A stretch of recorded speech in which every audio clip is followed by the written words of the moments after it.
Pounders, we are back, and tonight we got a very special guest, Sam Sherman. Welcome to the live stream. Pat, appreciate you having me on. Looking forward to doing a draft, and we're getting into the final days of draft season here, so I'm happy to sneak in one extra BBM draft with you. Should be a good time. Yeah, pretty soon it's just going to be sit back and watch your artwork go and play football. It's absolutely crazy. How many drafts did you do this off season? About, let's see. I have it up right now. I think close to 600 or so. Yeah. All on Underdog or mostly on Underdog. I think about 500 Underdog, then another 80 or so DK and 20 or so drafters, something along those lines. Yeah. I got into more pre-draft than I ever have before. I think I got in like 200 something pre-draft this year. So I really started off hot and slowed down a little bit. But so max the big board. I maxed the super flex big board. Max the super flex big board. That was just an absolute slow draft hell. It was like an absolutely terrible decision. I did the thing where I was about to fill, and I entered like 70 slow drafts at once, and then the clock. I didn't realize the clock would start to go down because it like closed at the NFL draft. So by then it was like 20-minute clocks, and I'm in like 80 drafts. My. Just a disaster, dude. That's the thing. Like, you don't know what you're getting yourself into when it gets down to the wire, and they just change the clocks. That's tough. That's tough. It was no fun. But some hellos: J5704, Jared, ER7, Vape, Nate, J Fresh. What's going on, fellas? If you guys don't already know Sam, I'm assuming all my followers do.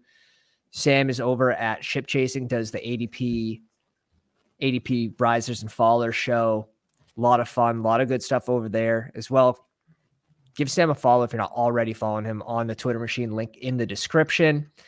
Right now, we're going to jump into our $500 draft that we had against each other. Dave invited us on the Twitter machine. Shout out to Dave as well. And Roto Heat, who is a pounder who drafted from the 2 spot. This guy shook stuff up. This was the auto drafter. Yeah. And it was round 2 that I started to identify, like, all right, this guy just went back-to-back triple zeros on the clock.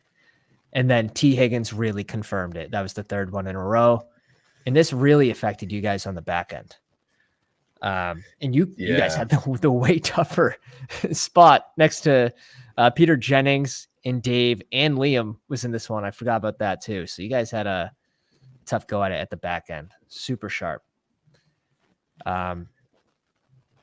Anything you would do different, or would you go Bijan there again? Yeah. I probably would still go Bijan. I do like Bijan at 10.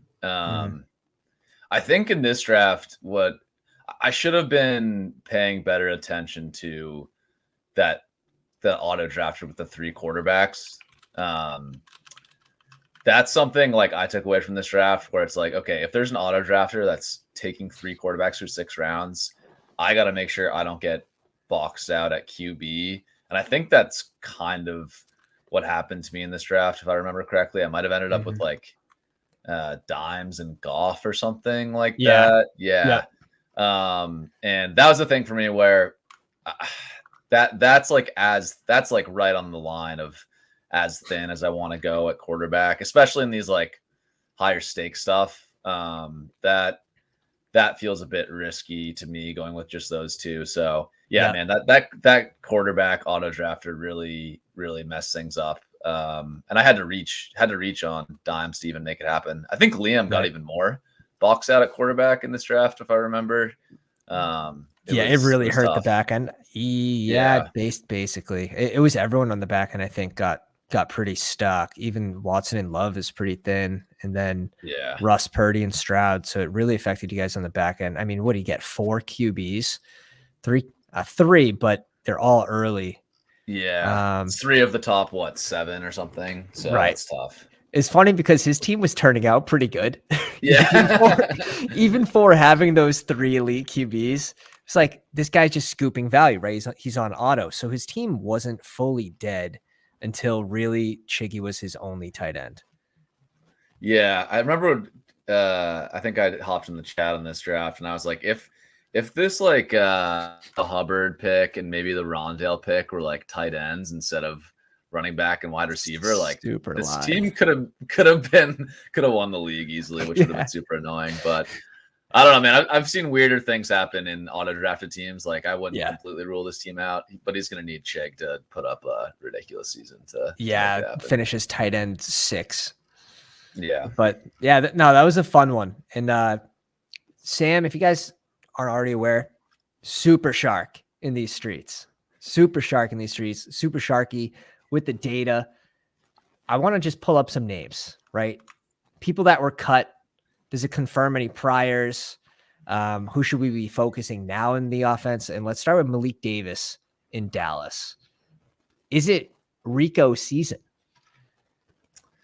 I think it is, honestly. That's what the team is telling us. I think, it makes sense if the Cowboys want a compliment to Tony Pollard. They want a bigger back to that role, right? That's what they had last year with Zeke and Pollard. It makes sense if you're going to have a compliment to Pollard to have it be a bigger back that can take some of the in between the 20s carries. So I think it is Rico season. To me, it doesn't really make sense stylistically to have Vaughn compliment Pollard. I see Deuce Vaughn as maybe more of the backup to Pollard in passing downs if something happened to Pollard, like an injury. So I think week 1, I would definitely be betting on Dowdle being the running back that has the second most snaps in Dallas. And he's been a guy that, especially in BBM, like these contests where you get paid off more for taking the guys that haven't been drafted all year. I think Dowdle's a pretty good pick in BBM right now. Yeah, no doubt at all. And I mean, I checked. First thing you do, right? You see a cut. You see a guy that you may have clicked on, Malik Davis, and you go right to the exposures. It's like, all right, how much do I have of him in these tournaments? And then you just set it to like high stakes. Like, how much high stakes do I own of this guy? I got away with the 1%. I thought I was clicking them more. It must have been $3 and $5 drafts. But let's move on to the Giants. Cole Beasley, Jamison Crowder. They get rid of some of the small people in this crowd. Bryce Ford Wheaton, one of the undrafted free agents, he's on the IR. And then you have Wandel with some positivity behind his injury news. Is he someone that we should be clicking now because he wasn't drafted for the majority of Bestball Mania? Yeah, he's a bit of a tougher one for me. To that point, it is, I do like to target players that, we get this late season news that they might have a bigger role than expected and they haven't been drafted. But with Wandel, I would actually want to check the numbers on that because I think he was being drafted for a huge chunk of like May, June, July drafts. I know people really took the foot off the pedal with him, but I think his ADP was like in draftable territory for a huge chunk of drafting season. So I'm not sure. You think like 30? You think like 30% ish? The first 30%? Maybe. Yeah, I think the first 30% he was very consistently being drafted. So maybe he's going to come in at 50-ish, 40-ish% drafted throughout the whole thing if people get on him more now. Anyways, that's something worth double checking. But it's tough for me. Like he did have some spike weeks last year, but he's just, at the end of the day, he's a really small player. He projects as sort of a slot only guy. I would definitely like him more in like PPR, DraftKings, your 20th round. I think he could have big spike weeks there, but on a half PPR site, he's not a guy I'm overly excited about an Underdog, but I know smart people disagree on Wandel. Davis Maddock is a big Wandel guy, right? yeah, huge Wandel guy. Any players under any players under 5'8", I think Davis is on, so gotta check his biases on that a little bit. That's quality. Philly, they released Trey Sherman. I mean, it helps a little bit, but they still got 4 running backs there that are all viable. Boston Scott, Gainwell, Penny, and Swift. I think everyone's just happy that it wasn't Penny. Yeah, man. He's still live. I'm looking at I'm looking at my exposures right now. 20% Rashad Penny, but that was like I completely stopped drafting him like 100 drafts ago. That was way higher. So He's the upside guy. He's a half point PPR guy too. So I get it. Ooh, we just got news that Marquise Callaway signs with the Raiders practice squad, but it's something. That's once thought of as a Sean Payton guy brought over from New Orleans, then gets released. He was kind of a surprise release from Denver, especially with the injury to Judy in my mind.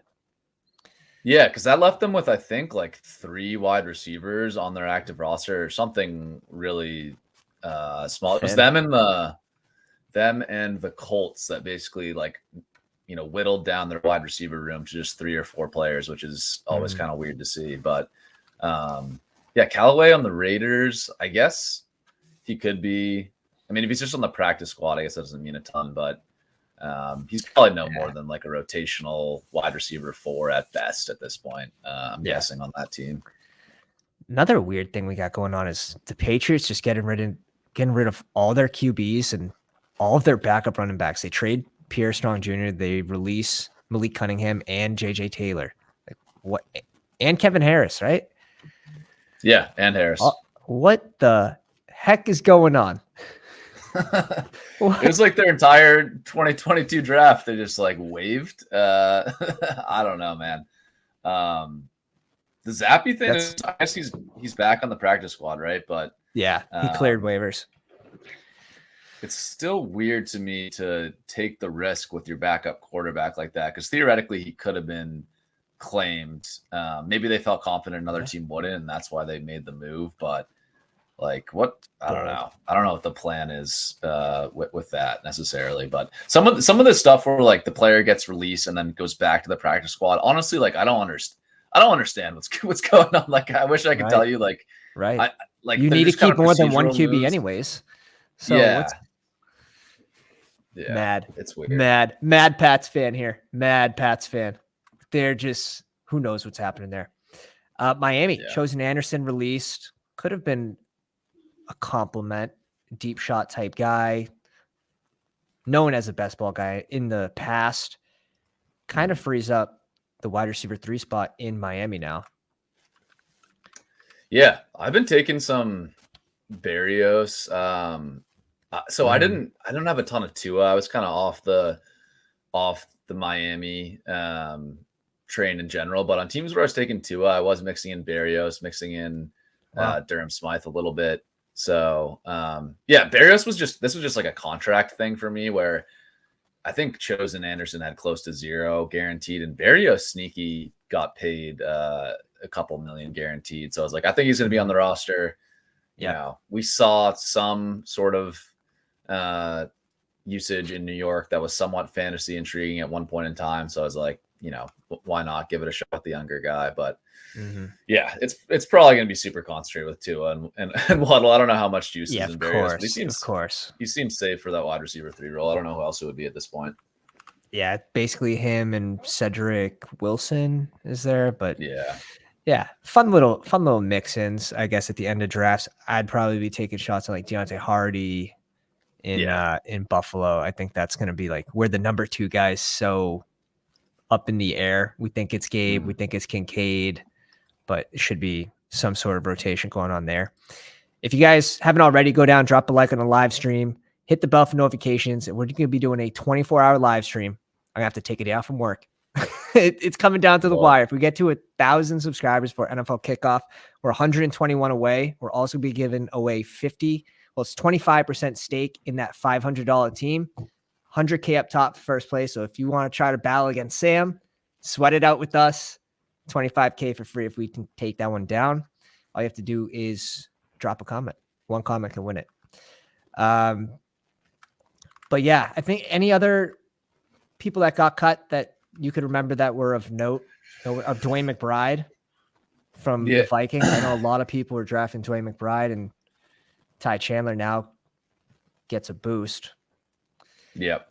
That's one. That's interesting though, because Gaskin also signed there today, I believe. So I don't know. I think it's kind of a wash for Chandler. McBride out, Gaskin in.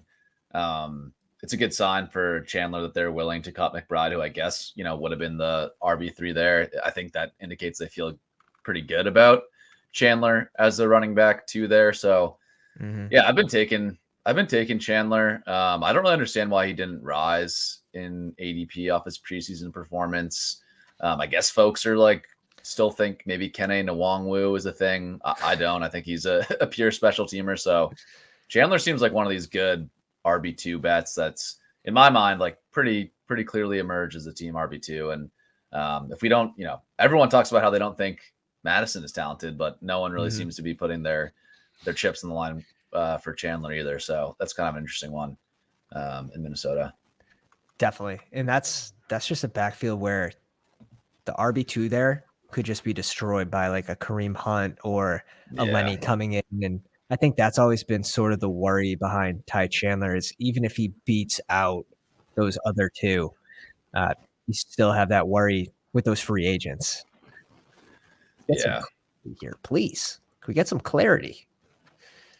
But the draft filled. We tipped off the YouTube members. We tipped off the Patreon members. We appreciate you. And it looks like, did we sneak in? Everyone might be full too. Like it's that time of season where everyone's done drafting. Yeah, wow. I did a couple of these last night and I got in 2 rooms where I was literally the only badge. Oh God. That's when you just get your stack when it's available. Because it's a shit show. Yeah. I got like some crazy ADP value. I should have posted this on Twitter, but I got like I think 4 or 5 players in that team that were like full like 1.5 rounds past ADP, like in the early rounds. Like yeah, a lot of people just living a little in that draft. It was interesting. Well, the redraft folks, they're back. And they're finding Underdog and they have their guys. And I thought they always kind of drafted more based off ADP, and that's sort of been a rumor, but my God, the badgeless folk. Yeah. They're going crazy right now. I did a weeklies. I'll pull up that squad later. And that was today. I haven't done a weekly winner for a few weeks because I just want Underdog to drop more tournaments. What are your thoughts on this pick? Is it any real thought for you between CMC, Cup, and Hill? I've been going CMC here. I think, yeah, there's just enough concerns for me in both Miami and the Rams where I don't want to overthink it with CMC, but yeah, I'm honestly kind of like first, like I have a bit of a fade on Kelsey, but these first 5 picks, I've kind of just wanted like even exposure to Jefferson, Chase, McCaffrey, Cup, Hill. So I've kind of been letting the market just dictate it, not really swapping that around too much. Right, so you can't get burned any which way. Kelsey, yeah. I definitely have a soft fade on. I actually have a soft fade on all the running backs in this round. Eckler started around 12, I believe. So we got our exposures early, and I was like 15, 16%, and then it just drifted down to like 5 or 6. Yeah. Man, Chubb's been steamed. Chubb started super late. He started near 20, right? 21, 22 even. Yeah, I hammered him there, and I haven't taken him in a really long time. I think I still am maybe like around at market with him. I'd have to check, but it was all like, I think you could even get him early 3rd, like very early on. It was it was a little strange. How's this group for you? Of receivers. There we go. I have been taking CD above. So this, I would rank these 3: CD, Devontae, Garrett Wilson. How about Amon-Ra in there too? I would have Amon-Ra behind Devontae, but ahead of Garrett Wilson. But got it. Again, I definitely have taken Amon-Ra above Devontae just because ADP allows you to get both a lot of the time. So that's not like 100% for me. But if you're asking me deep down, who do I want on like a high stakes team? Give me Devontae Adams. I'm just I'm one of those people that's ignoring. I know a lot of smart people are saying, "Oh, the Raiders are going to be a disaster this year." Like, listen to what they're telling us. Blah blah blah. I mean, now it's like everyone's back. Like Jimmy G's healthy and playing. Like the preseason stuff, actually, he didn't look that bad. Jacobs is back. Like, there's no more murmurs of like Adams being upset. So I'm just like, why can't he just do what he's done the last fucking 10 years or whatever and just dominate fantasy football? I don't know. Right. I'm going to have to see Devontae suck before I believe he sucks. He's just been so, most spike weeks above 25 points of any player last year in fantasy, like by a good margin. I think he had like 6 and the next closest was 3 or 4. Yeah. Like, man, he's such a beast. I'm not fading Devontae Adams. I'm completely on board with that. I have Adams in front of, right behind Lamb pretty much for receivers. And then Amon-Ra, I don't know if it's because you can get him basically in the same place on DK, and I would just prefer him on DK. Yeah. But I have been going Wilson and Amon-Ra, but my exposure is probably relatively equal. And I think that's basically what you want to do through the first 2 rounds, unless you have a strong fade. And strong fades can do a lot for your portfolio. Like last year, fading Najee Harris or Cam Akers, Kyle Pitts, that does a lot for a portfolio for advance rates. So if you can pick out those guys that are terrible value, like terrible value for season long for weeks 1 through 14, it's going to help your advance rates for that first round. That being said, Cam Akers came along during the playoffs, so he ended up sort of paying off. Same thing with Mike Evans. If you didn't have Mike Evans, you probably weren't winning any big contests last year with the big pod. Yeah. Terrible value, probably had terrible advance rates, but you needed him week 17. I think that's why it's so hard to fade players like Christian Watson who just have a really high ceiling. Yeah, it's tough. Like some of it does feel like random. Like to me, the Cam Akers thing, that just feels like you were smart if you faded Akers and you just got unlucky that he had just a random big week all of a sudden. But some of it does kind of feel like structural. Like I kind of buy like the Kittle people saying like, yeah, that's what Kittle does. Like he'll be bad most of the season, but he has this massive ceiling that's like kind of predictable in the San Francisco offense. So yeah, those type of players are tough for me. I think just like getting the players in really good offenses can fit that profile where Kittle, it's like we know SF's going to be a good offense. We don't know if Kittle's going to have a high target share, but he still has that ceiling on an individual week. I'd go Olave here if you're good with that, probably. There's a teardrop off after Olave. T. Higgins and Metcalf, I think you can put in the same tier. Yeah. So I'll give you a little. I'm curious your thoughts on this. What I've been doing at the end of draft season here is I have been tie breaking more towards wide receiver in the early rounds, and maybe we should have done that with Kupp over McCaffrey or something. Because at the end of drafts, I do want to be taking the Josh Kellys, the Rico Dowdles, the Keontae Ingrams. Like I think you have more certainty on the RB2 situations. Yeah, exactly. Yeah, so that's kind of my thought. I don't know if your thoughts in the early rounds. Like I'm good if we sort of set up a hero RB type build where we can tack on a couple of those guys at the end and kind of get wide receivers done early, or even elite tight end early too also works to sort of let that happen. But on the same point, like you can still get like JSN way after ADP. You can still get Treylon Burks way after ADP. So there's like both. There's both people falling. We have more knowledge on JSN. It's a crazy time to be drafting right now. It's a really good time to have bullets left. Yeah, I know. I have about 15-ish left, I think. Nice. I'm excited. I saved some for this final stretch, for sure.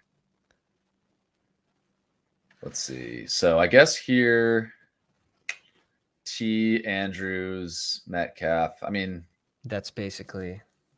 Yeah.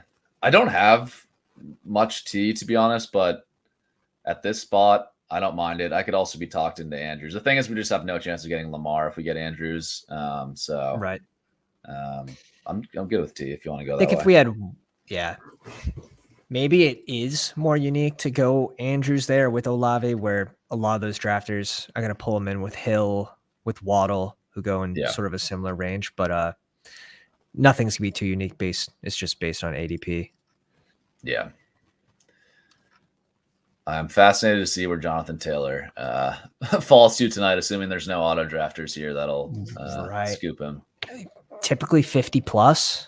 is at least on DK. I've been catching up on the $10 millis because out of contest right now. I mean, the 350, I don't know if you just saw that. That came out high stakes on Underdog.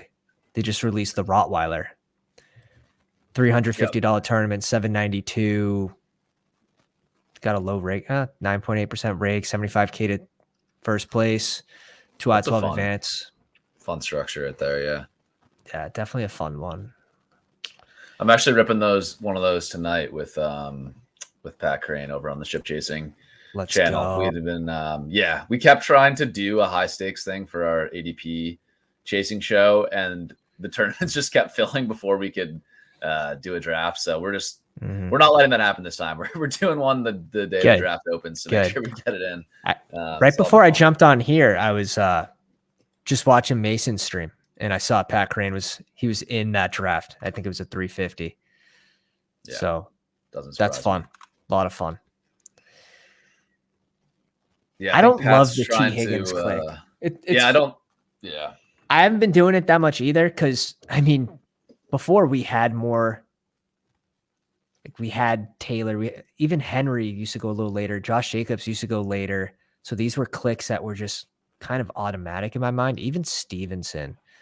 I'd probably give the tiebreaker to Stevenson here, but I need some T. Higgs in my portfolio, so I don't mind the click at all. Could also bring it back with Joe Burrow, and I think I'm underweight on Joe Burrow.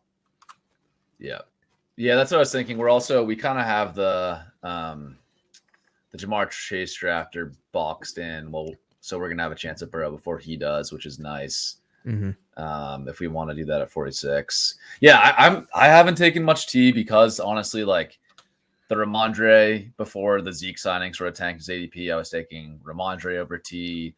I was taking Jacobs over T early in the draft season.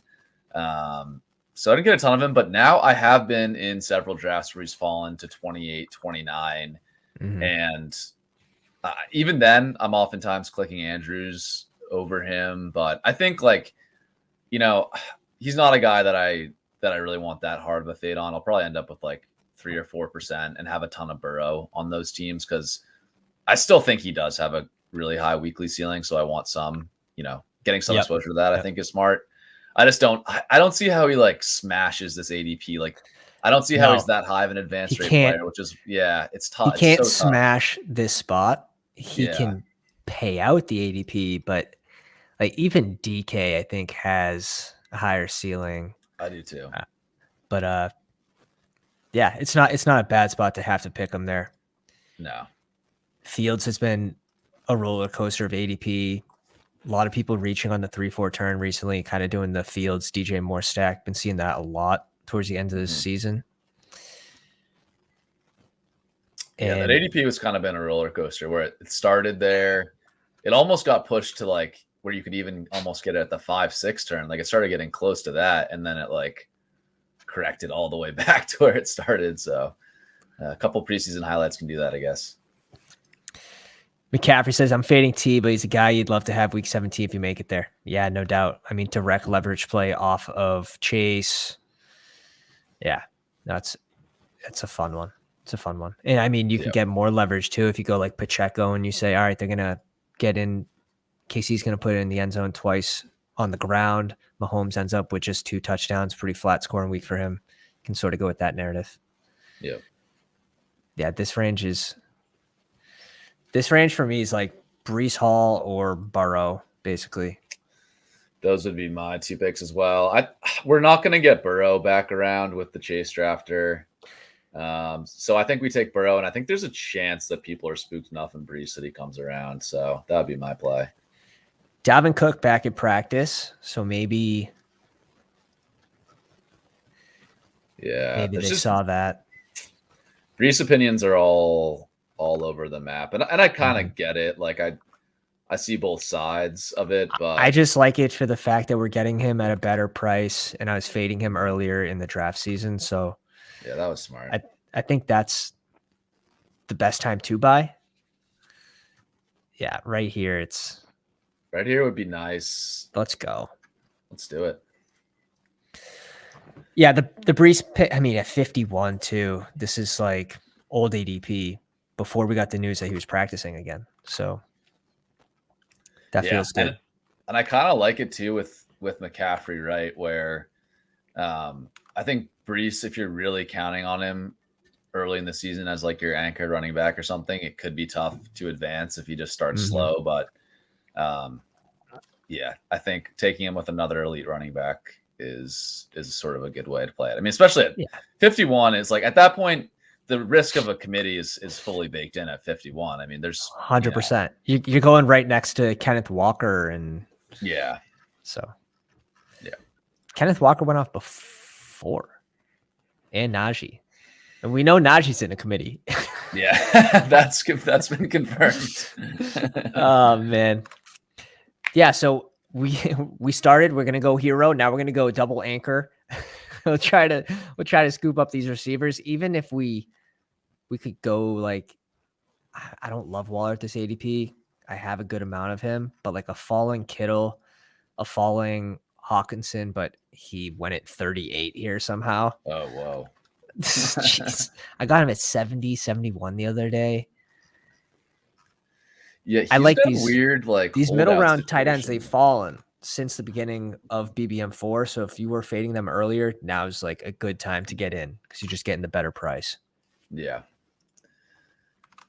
Yeah, I really like the Goddard pick too. That was when I really came around to where like in my head for most of the season, I was just like, for some reason, Dallas Goddard just feels boring to me. I don't know why.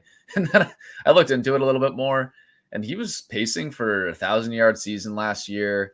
He would have, I think he was still like tight end 5 or something like that, even with the injury. And I think Philly has a lot of untapped upside on the passing volume perspective. Like last year was so crazy. And I know this point has been, brought up a lot. It's not a unique point, but they were just blowing teams out so badly. Yeah. Like the fourth quarter, their pass attempts in their fourth quarter, like they threw like the ball 10 times in the entire fourth quarter last year. Like that's close to true. It's not quite true, but it's like, it was wild. And it was just Boston Scott handoffs and Miles Sanders handoffs. Like they didn't even have to play football in the fourth quarter games last year. So maybe that changes a bit this year. Maybe AJ Brown gets hurt. Maybe Devonta Smith gets hurt. I kind of like Goddard's ceiling. Taylor goes off at 61.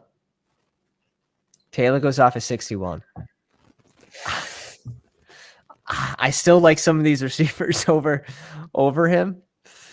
Missing 4 games is going to suck. And it's the worst case scenario for Taylor. His best case was probably just going to Miami right away. Does he actually need the time off for the injury is the other concern with Taylor. That's a weird situation. I don't know what to believe about the injury, whether it's actually legit or not. Man, I don't know. But I'm not clicking Taylor at 61, to be honest. Like that's still like probably 25, like 30 picks before it starts to become a decision for me. And maybe that's because I was fading Taylor before all of this stuff. Obviously, I didn't foresee this coming, but I don't think a situation in Indianapolis was good to begin with. And now, like, no, it wasn't. When is he actually playing football? Like, it's so uncertain. Like, we could legitimately be looking at like a Le'Veon Bell type situation where he barely plays this year. Like, I wouldn't rule that out. Yeah. I think if you want to put him somewhere, you put him right in between Connor and Alvin Kamara, who's missing 3 games. Yeah, that's a good spot to put it at, I think. I'm cool with getting JSN here. It's a fallen ADP. It's kind of closer to where he opened up at. He opened up at like 64, 63-ish. Yeah, I'm good with JSN in this spot. I think, I think he'll probably still end up missing like a game, maybe 2, but it definitely doesn't seem like he's sitting out to that week 5 bye anymore. I think that risk is kind of off the table. So 70 seems still pretty good. I bet he rises like a couple more spots until, the season starts at this point. Oh, definitely. Because now you're getting the videos of him catching passes, running routes. You just had Pete Carroll come out with the report saying he's catching punts. And then they ask him about his game 1 availability. He's like, we'll see. So I like your analysis. I think 1 or 2 games is completely fair, and I'd probably still take him at this point in this range. Mm-hmm. Goddard off the board. Goddard goes. Still a lot of wide receivers that I think we're gonna like here. We could talk Pitts too if that's something you're interested in. I probably would be some of these wide receivers over Pitts still. Yeah, definitely. Yeah. Even having like Jason, if he does miss one or 2 games, not that it's a huge deal, but to get a little bit of coverage on that is always nice.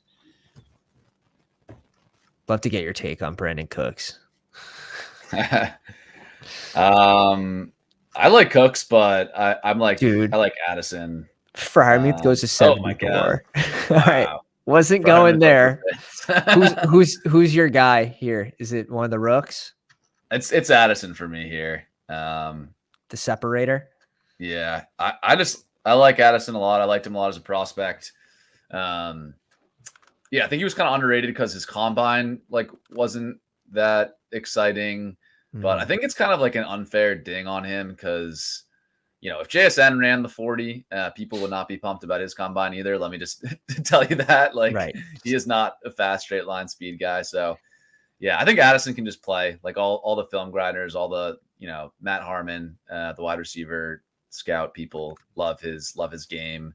And I think there's no chance KJ Osborne's keeping him out of 2 wide receiver sets for more than a couple games at most. Like it's just not going to last. And there's so many routes up for grabs in Minnesota. That team's going to throw a ton.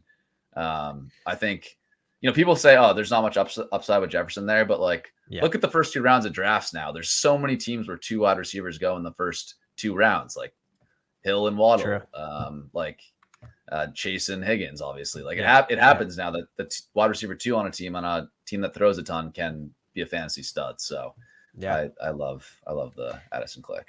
Yeah, and then on top of it, like Adam said in the live stream, we have leverage against the Justin Jefferson team. We have leverage against, Metcalf, Lockett, and Chase. Those are the big ones. Chase and Jefferson, obviously first round picks. Did they get rid of Chris Olave's picture? What's up with does he not have a picture on our team? Underdog's just been doing it hasn't been there for a little while.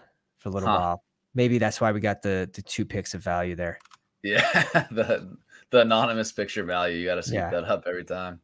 What are your thoughts on Brandon Cooks in Dallas? Is he a field stretcher? Is he just a shiny object? Or do you think he can produce there? I think he can still play. I'm not 100% confident in that after what we saw last year. I think, Nico Collins actually had a higher target share in games that played together. Yeah. It's weirdly kind of similar to the Allen Robinson going to the Rams thing last year, where people are making a lot of excuses for Allen Robinson's last year in Chicago. They're saying, he was checked out. He didn't want to play for the team, but he can still play.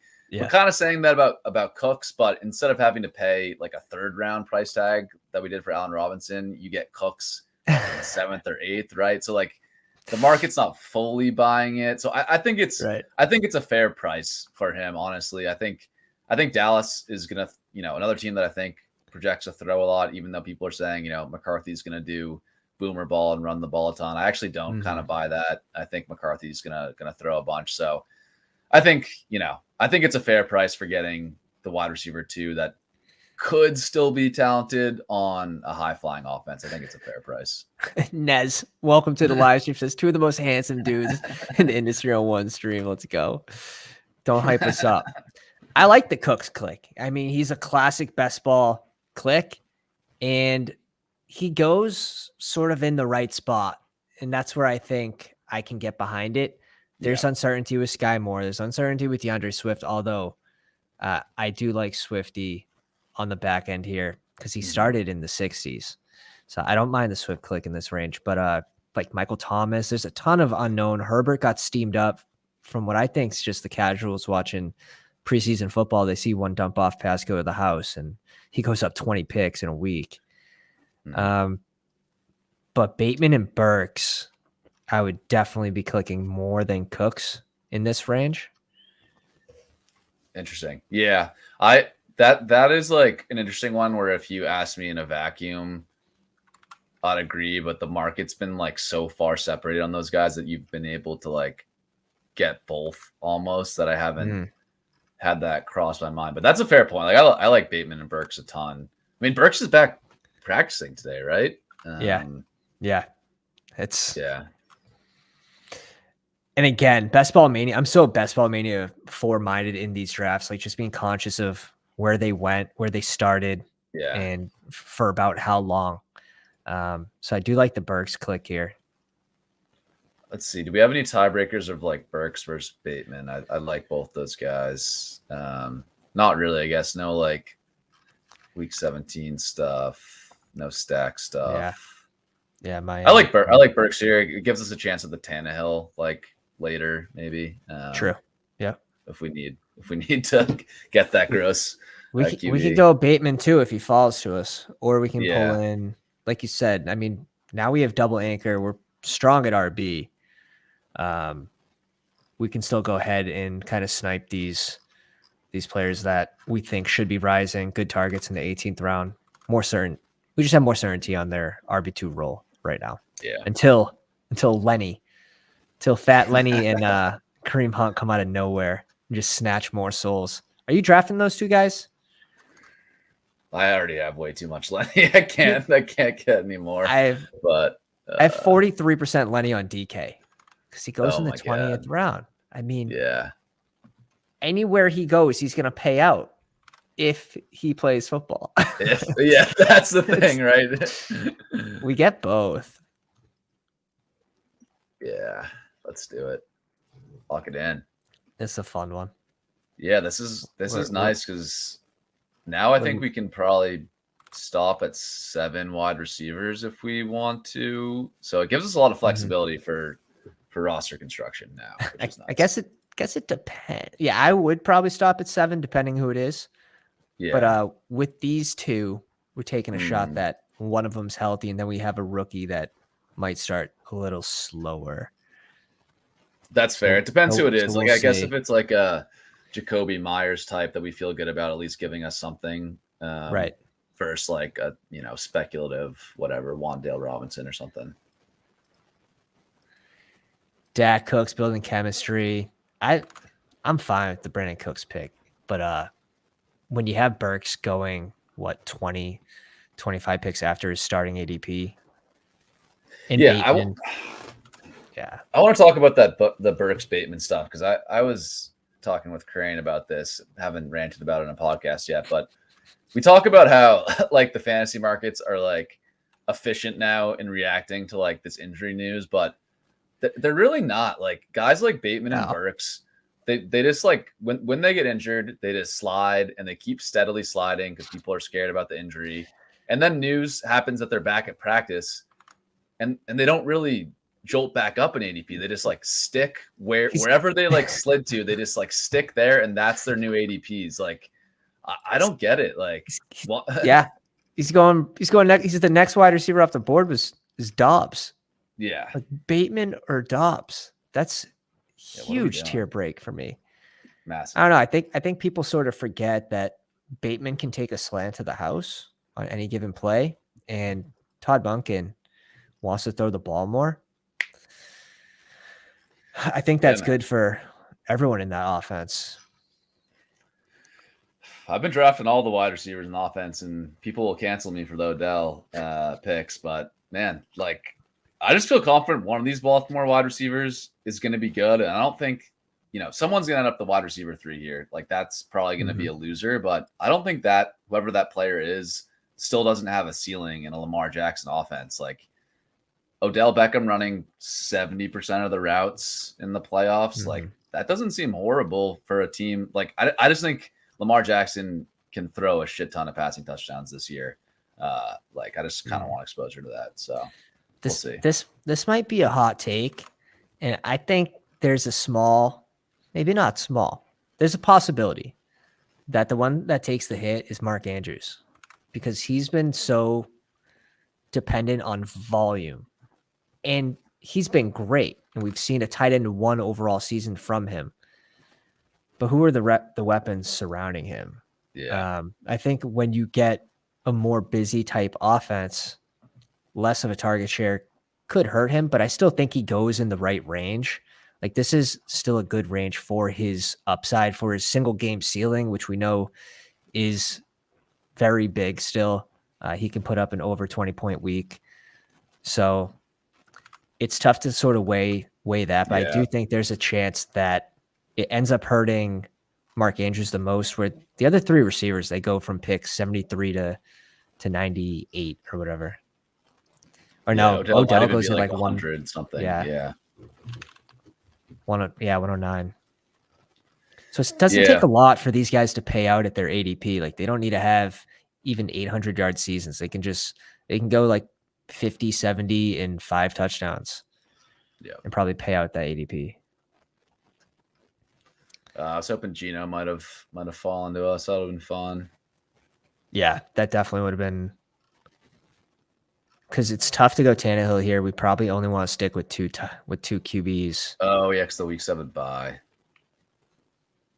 If we get Nico here, probably good at receiver, or we can go RB too. I was thinking about Nico. He goes. Okay. Even Zay Jones, I'd be fine with. Yeah, Zay Jones. I like Zay Jones here. I mean, the running backs, I think, are kind of flat to me here. Yeah, Tank's been steamed up. Yep. 118 now. I'd probably just prefer P. Ryan over Tank Bigsby because of the ADP changes, but I have a ton of Tank late. Yeah. That's why. Yeah, that's fair. P. Ryan was a guy where I was fading when he was at like pick 100 because I was just like always taking Brian Robinson, always taking Rashad Penny, who ended up falling too. You know, I was just always taking AJ Dillon, those guys over him. But now that he's at 120, I think that's like a pretty fair price. Like, give me him over Jamal Williams. Like, give me him over Jerick McKinnon. I think it's a fair price for him, and maybe a good pairing with Brees for some more early season points. Nice. Okay. Yeah. No, I agree with that. Especially like I think he fits on the right roster construction. There is just a chance that P. Ryan smashes if Javonte just isn't ready to come back. There's a chance that he just isn't the same guy this early after an injury. And he goes. Yeah. So, and how much of a week 17? How much of a week 17 guy are you here? Like, are you considering McKinnon at all for that week 17 stuff at this point? It's tough for me. Like McKinnon is a Patrick Mahomes guy. Yeah. I'd probably go Tank or McKinnon. What if we went Goff here and we just went advance rate? Just for advance rates, Goff. Maybe we pull in. Oh God, Laporta goes so early now. But that's fine. Even if it's a naked Goff, I think it could just strictly be an advance rate play. Yeah, and we'll see. We could have gone. We could have focused Carr, but other than that, it falls. It's Carr or nothing. So we'll see. Could have been a mistake. If Carr makes it back to us at 142, which he typically does, this range is just pretty gross for me. I think McKinnon, he sort of gets there in the red zone, right? He doesn't have those even 80-yard games. Like that's kind of far-fetched for McKinnon at this point. It's like typically that shuffle pass in the end zone. Yeah. So that's Mahomes also getting his points there. Yeah, that's fair. Like it's much better to have the Pacheco bring back, right? Because he can score independently in Mahomes. Exactly. Yeah. It's gonna be interesting. If Laporta makes it back to us, awesome play. If he doesn't and Carr's there, probably a bad play. Yeah. But like that range is like I would go Elijah Mitchell if we didn't have CMC. What are your thoughts on Jamal? Like I'm taking Kendre towards the end.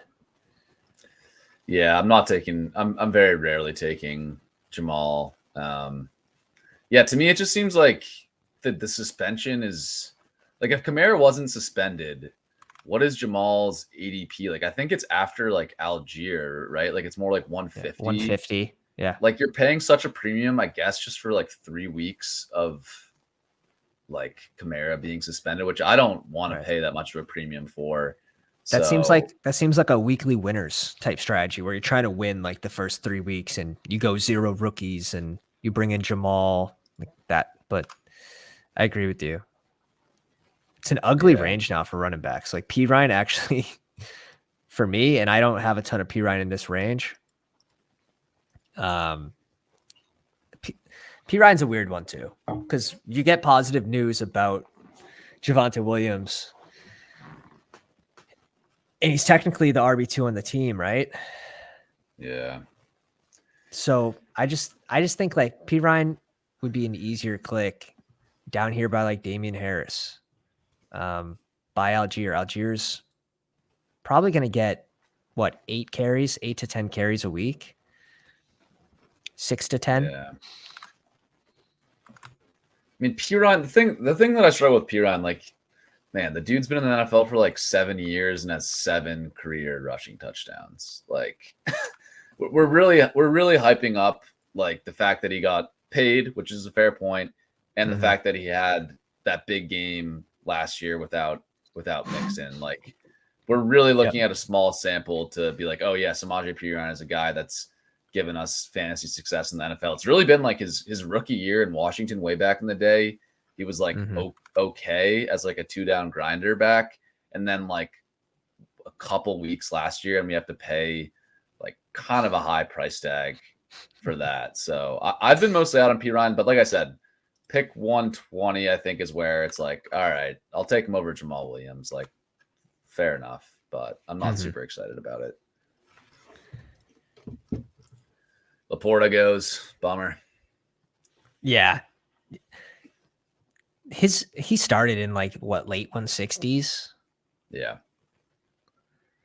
Damian Harris, I think he should be probably going earlier now that we at least saw it. We saw it with our own eyes. He was out there playing football with the ones on the goal line and executing. I think he needs to get a bump up from here. This would have been a gift if we got him there. Yeah. Let's see. 100% shouldn't. Oh my God, there we go. This guy just pays out the play. This guy just pays out the play. Yeah. Hilarious. What about a reach up for Rashawn? Yeah, I was either thinking him or honestly like Jeff. Is Jeff Wilson still like way too underpriced? Maybe we can try to push him around the turn. Yeah, he is. He definitely is, especially because at least it might have been a rumor, but I read it that they wanted Jalen Waddle for Jonathan Taylor and a pick. So it doesn't, like, I'm still going to draft these Miami cats that I think are crazy values. Yeah. And Gus Edwards, you had, I don't think we brought this one up. What's his face was released. Melvin Gordon. Yeah. So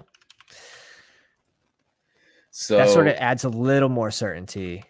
Yeah. I'm still a little bit spooked with the Justice Hill stuff with Edwards. I think Edwards is a fine, like, last round pick, but that's almost where I'd be like, I'm actually not 100% sure it's Edwards over Justice Hill in the new Todd Monken offense. Like, Hill played ahead of Edwards in preseason week 1. Since then, Edwards has been ahead. So I think it's Edwards, but I'm just like queasy enough where I'm like, give me the dude who's been undrafted and Rico Dowdle over the dude who's getting drafted every single time and Gus Edwards. But I like Jeff Wilson. I will say Justice Hill looked springy in the preseason games for what that's worth. Jeff Wilson here. I think that's a smash pick. And then this is going to have to be probably, we could make this a 4 tight end build if we have to. It's going to depend what really comes back to us. Yeah.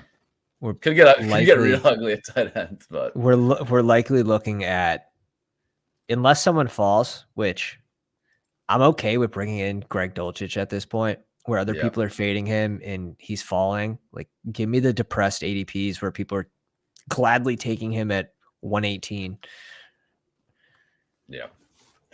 Yeah, Dulcich I think now is like fine where he goes because he's no longer being priced as like him having an every down role. Right. He's like some of these other guys, Chig, as much as I like Chig, you can't say his role is absolutely certain. You can't say Juwan Johnson's role is absolutely certain just with the number of tight ends they have in New Orleans. So you're getting a big enough discount at Dulcich now where I think he's fine. I still honestly though like Dawson Knox, Hunter Henry.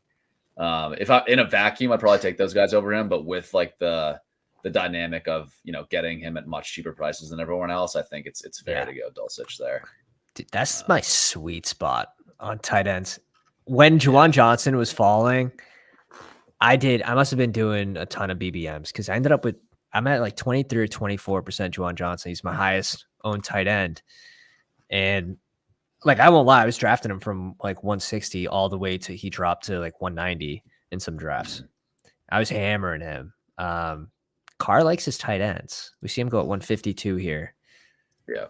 That's gonna be tragic for this guy. Because now he has a naked Derek Carr at this point. He probably needs to target Shaheed. He doesn't have Jacobs. We have Olave. Yeah. I'm cool with Jared Goff for multiple reasons, right? Strict advanced rate play.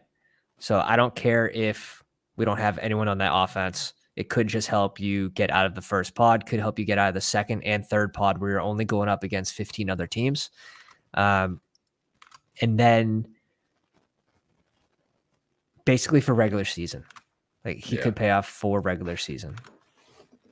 Yeah, I think it's like the stacking stuff. Like obviously, ideally, I prefer to have players stacked, but I don't panic. Like if I don't, I do think like it makes me more inclined to want the double stack with Burrow. Like Irv Smith's not a player I love, but I'm probably like kind of want to secure him onto our roster there just to get a little more correlation. The Ferguson pick, bringing it back with Goff. That I guess that's kind of a thin path to victory. Naked Jared Goff, bringing it back with Jake Ferguson. 2 rushing touchdowns for Goff that game. Wow. Yeah. The play you needed CMC and Goff. Yikes. I do like the Josh Reynolds 18th round click, but I don't think we need the 8th wide receiver here. We'll see. Maybe we feel like we have a true luxury pick and can afford it, but we'd have to get 3 tight ends we like Knox, Henry +1. I'm like actually pretty cool with that group, to be honest. Where'd JMO go? Curious where the JMO pick went in this group. He went at 134. I've got him at like 150-ish a couple times. He can really fall in some rooms.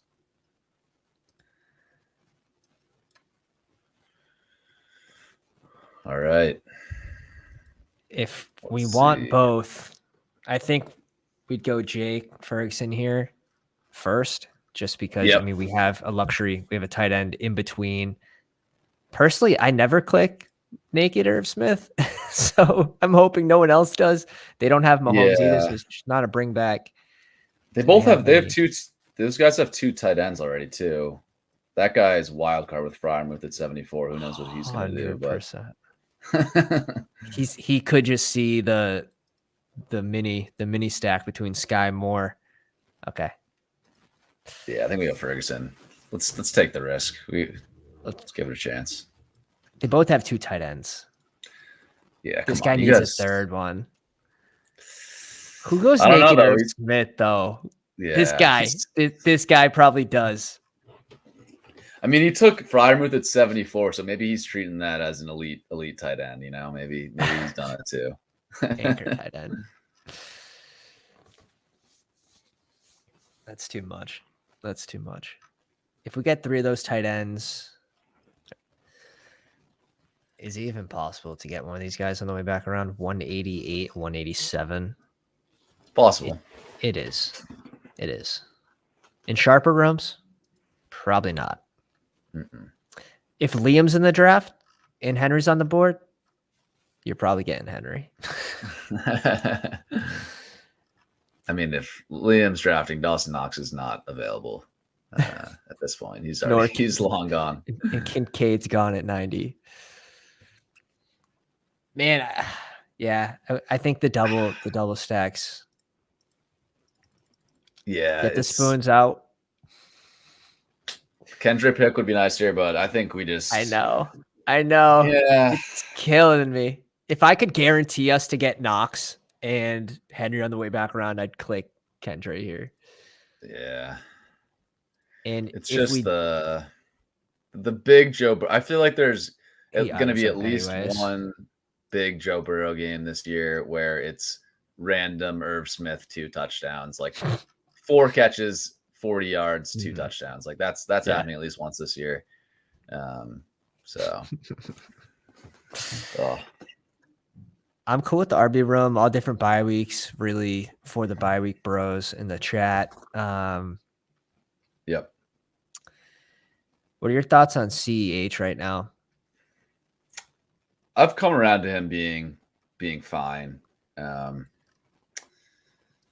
Yeah, like I think he's pretty clearly the running back 3 there, but I was actually worried that Deneric Prince could cost CH a roster spot, but that's obviously not happening anymore. He's going to be on the team.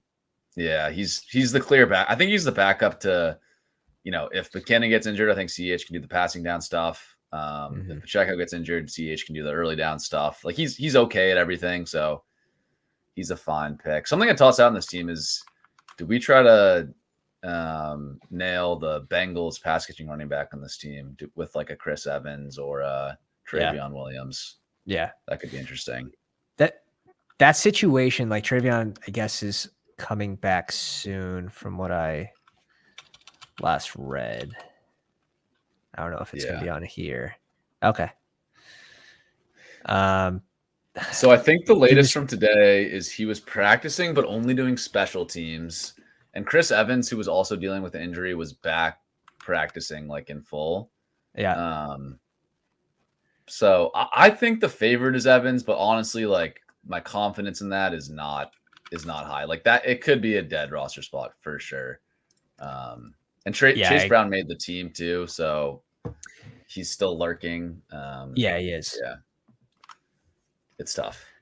Yeah, it's a backfield that, especially I was on the Chase Brown side early, and it probably won't hurt me too bad because of how late he was going. But yeah, Ty Chandler, I think, is my main target for the end of drafts now with the release of Dwayne McBride. I think that's huge for Ty. I like both Kyron and Josh Kelly. I like those guys. Yeah, I've been pumping Kelly, and I think I'm at like 6% in Bestball Mania. He's just been the safe pick in my mind this whole time. Now, I was still taking shots. I was still taking shots on these other guys, but I'm at 7% for season long post NFL draft, and 6%, PBM. Yeah, I think that's sharp. I mean, I think he's very clearly the RB2. People want to make Isaiah Spiller a thing, but it's not a thing. Yeah. Taking 175 yards to the house helps too. Yeah. That at least showed he's got like enough athleticism to if he can do that, like that honestly convinced me a little bit. I'm like, okay, he's not a complete jag out there. He can break open a big play if things break right. Let's Play Sudoku says he has 30% Luke Musgrave, mostly in the 17th, 18th. That's nice. That is nice. And too cool. What's the draft number? 147, baby. 147. We're almost there. I might only do one last live stream. I'm probably going to degen my next 2. Get some night drafters in there. Give us Henry here. This guy's going Henry, this right? Guy looks one like tight a end. Hunter Henry. Yeah. This looks like a Hunter Henry drafter. And we can't go Conklin. Can we? Oh, he goes there. Wow. Do we get a gift? Are you good with these 3? I am good with these 3. This is the type of tight end room I've been drafting a lot this offseason. I love It used it. to be slightly less gross though, because you could get like Musgrave as one of these three, or like it's a little dicey. We'll see though. Right, I mean, because now you're looking at what, like Tyler Conklin, same bye week, or like uh, Cade Otton. Jelani Woods on Durham, IR, by the way. yeah, RIP Durham to those Smythe. shares. I've been drafting, which is really gross. I have a few shares. Typically only on my Tua squads, but Yeah, same. Or like there are some teams where like everyone goes for 3 or 4 tight ends late, and then I've been forced to take Smythe instead of like Cole Turner or something like that. could go Taysom Hill. That's true. Taysom Hill would spike into the lineup randomly, but do we need to? Do we take a running back here and then debate the? Yeah, I'm good with Chandler. If you want to do that. Yeah, I think that's huge. The Dwayne McBride news for Ty Chandler. Now again, Kareem Hunt still looming, Lenny still looming. But when you draft around news, you can only do so much. Like those guys could go anywhere. One might end up in Indy. Like the thing is, there's just not many bad landing spots for Kareem Hunt and for Lenny. Does Lenny have anything left in the tank? Is like always the question. Yeah, probably serviceable. That's why I like my Lenny shares on DK because you get him in the 20th round or whatever. Yeah, 20th round, full point PPR. I think that's a pretty big difference maker. So I like to leverage my portfolio between the two sites. Yeah. I mean, I think he can still play. Like last year, in terms of his receiving stuff, he was still like a really good receiver. But he caught like 70 passes, right? Yeah, 70 passes. Like his PFF receiving grade was top 10 in the league. His yards per route run was pretty good. Yeah, 2 straight seasons of nearly 70 catches. Obviously, that's like the volume in Tampa Bay was insane. Tom Brady throwing the ball within 2 seconds of the snap. Yeah, Tom Brady was not taking any hits last year. He was dumping that ball off. But yeah, this is interesting. I mean, we could go tight end. You could definitely talk me into one of these running backs. I don't think like the Josh Reynolds pick, I don't think is completely out of the question if we wanted to get some correlation. I'd probably lean running back here, but curious what you think. So we're making a pretty huge bet on CMC, right? So every single week, CMC basically has to get into the lineup. I would, now that like Taysom's off the board, like same bye week Conklin, like Conklin in general doesn't move the needle for me. But if, and Cade Otton's gone, like Conklin's probably not even going to make it back to us anyway. So tight end for me is likely gone. RB, what does Joshua Kelly give us if there's no injury to Eckler? I mean, I guess you could say that about any of these round 18 guys. None of them are just going to outperform the RB1 and take over the job. If there was a chance, it could be Sean Tucker, but again, I wouldn't bet on that. Reynolds, I think, makes a lot of sense. We don't need another receiver, but I don't think we need another RB if we think Jeff Wilson's of value. We have the knowledge that Rashawn Johnson's going to have a role earlier rather than later. Yeah. The thing with Joshua Kelly is you're probably going to get, what, six touches a game, roughly, give or take 1 or 2. Yeah. So you're getting a floor with Kelly, which could help if Breece Hall's injured for the early portion of the season. Yeah. That's sort of my... You have obviously you have the upside. Yeah. I think it's Kelly or... So I like Kelly or Dowdle just because I think we want to take swings on like big contingent upside and just the Dallas and Chargers offense. Like to me, I don't mind the Sean Tucker, Kyron Williams pick, but like, what do you win when you win with those guys? Like those offenses still could be really brutal even if they emerge. So I like the big swings on Kelly or Dowdle. This is so tough. I think gun to my head, I'll do the Josh Reynolds for the correlation. I think he has a better like. I think he still has a decent chance to, be a spike week wide receiver in the playoffs. Like he still should be the wide receiver 3 in Detroit, even when Jameson's back. But man, if you feel strongly about going another direction, like structurally, you don't really need the wide receiver here, so it's tough.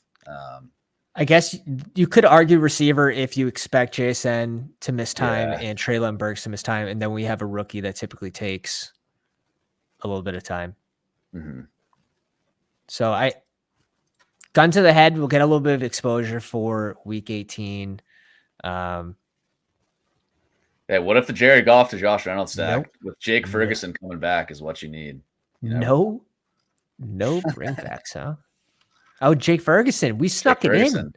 We snuck it in. Yep. That's hysterical. It's crazy enough to just only the ugly teams make the finals, fellas. If you didn't already know that, you haven't had a team in the finals, check out those squads. It's you'll be like, that was my worst draft of the summer. How did that make it in there? Dude, this was fun. This was fun. You got me out of my element tonight for sure. That was a fun one.